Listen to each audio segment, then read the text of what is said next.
Okay, check कीजिए जरा, audio क्यों नहीं आ रहा है। ओके जुबैर जी, क्या लगता है आपको, जो जिस तरीके की आप बातें सामने आ रही हैं, इससे आगे कोई नया राजनीतिक मोड़ हम देखेंगे, आप लोग लेंगे, या इसको लेकर जो मुस्लिम समुदाय की जीत या मुस्लिम पक्ष की जीत इसे कहा जा रहा है, उस तरीके से आप लोग देख रहे हैं?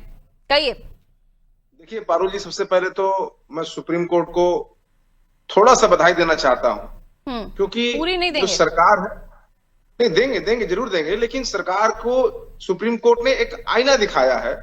जो देश में तुष्टीकरण मुसलमानों पर राजनीति चल रही है, एक एकाएक वक्फ बोर्ड पे जो मुसलमानों की हिफाजती सरकार बन रही है, उसको सुप्रीम कोर्ट ने कई ऐसी चीज, जो 3 रोक लगाए गए हैं। सबसे बड़ा हम धन्यवाद देंगे कि उन्होंने कलेक्टर को रोक लगा दिया। डीएम खुल के रिपोर्ट नहीं लगा सकते, उनको नियुक्त नहीं कर सकते। सरकार ने इस ऐन वक्त पे जो प्रदेश में जो चुनाव होने वाले हैं, ऐसे ऐन वक्त पर सरकार का ऐसे ऐसे मुद्दे पे लाना, खासकर मुसलमान मुद्दे पे, ये देश का दुर्भाग्य है। और मैं बधाई देना चाहता हूं, कम से कम सुप्रीम कोर्ट ने ऐन वक्त पे बीजेपी सरकार को, मोदी सरकार को एक इशारा दिखाया है कि देश अमन चैन और भाईचारा का प्रतीक है, हम आपस में मिलकर रहते हैं। और ऐन वक्त पे सही निर्णय दिया सुप्रीम कोर्ट ने, लेकिन जो चाहिए वो नहीं है। खैर, इसका भी हम स्वागत करते हैं। नहीं तो आप क्या चाह रहे हैं, लागू ही ना हो ये बिल? नहीं, लागू हो, लेकिन थोड़ा सा सुधार हुआ है। हम बधाई दे रहे हैं भाई सुप्रीम कोर्ट। नहीं तो और क्या सुधार चाहते हैं आप? ये तो कहा जा रहा है आप लोगों की तरफ से, विपक्षी नेताओं की तरफ से, कि अब उतना मजबूती नहीं है उसमें, अब ये मुस्लिम पक्ष की जीत के तौर पर इसे देखा जा रहा है, तो फिर अब और क्या चेंज करना चाहते हैं आप? जीत नहीं है, लेकिन हमें सहारा मिला है, हमें मलहम मिला है, हमें सुप्रीम कोर्ट पे आस्था है, पहले भी था, अभी भी है और आगे भी रहेगा, कि सुप्रीम कोर्ट ने जरूर हम मुसलमानों, देश के, हिंदुस्तान के मुसलमानों को एक सवेरा दिया है, एक सहारा दिया है, एक किरण का जो प्रकाश है। थोड़े समय तक के लिए भी है जुबैर जी, क्योंकि स्टे दिया है, खत्म नहीं कर दिया इन तीनों पॉइंट्स। हम समझ रहे हैं। हाँ। उन्होंने सरकार को एक बताया है कि अग्रिम तक जब तक आप नहीं करेंगे तब तक ये लागू रहेगा। मैं पहले भी कह चुका हूं, जिलाधिकारी को जो छूट दी गई थी, क्योंकि वोट का इलेक्शन हो रहा है आजकल, आप देख रही हैं, माननीय अखिलेश जी जो हमारे पार्टी के नेता है, सबसे बड़ा मुद्दा उन्होंने डीएम को ही ठहरा रहे हैं।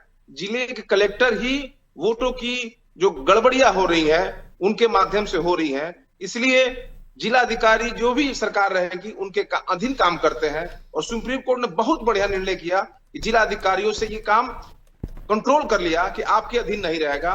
और भारत सरकार में जो राज्य में जो होंगे 3 मेंबर होंगे और केंद्र में 4 होंगे, वो भी जब मुस्लिम नहीं रहेंगे तब उनको 3 और 4 करना है। ये मैं बधाई देना चाहता हूं। निश्चित सरकार को ये आईना दिखाया गया है। अच्छा, इन तमाम चीजों पर अगर स्टे लग गया है, तो जो कई सारे ऐसे मामले सामने आए जिसमें जो वक्फ की प्रॉपर्टी उसका गलत इस्तेमाल किया गया, उसको लेकर क्या कुछ बदलाव होंगे? ऐसा पता चल पाएगा कि वक्फ की जमीन को जिस लोगों ने कह दिया कि हाँ ये वक्फ की जमीन है तो हो गए, इस तरह के मामले भी सामने आए थे, उसमें निष्पक्षता, पारदर्शिता दिखेगी? देखिए, सरकार का काम है करना, सरकार करे। ऐसे जो गलत जमीन हो, चाहे जो वक्फ लोग किए हैं, गलत किए हो, उन पे लगाम लगानी चाहिए।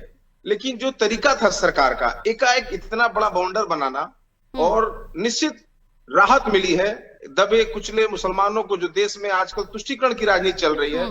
आपको बता देना चाहते हैं कि प्रदेश सरकार, देश के मदरसों को सैलरी रोक दी गई है। मैं नहीं कहना चाहता है डिबेट में, आखिर मदरसों की क्या दिक्कत है?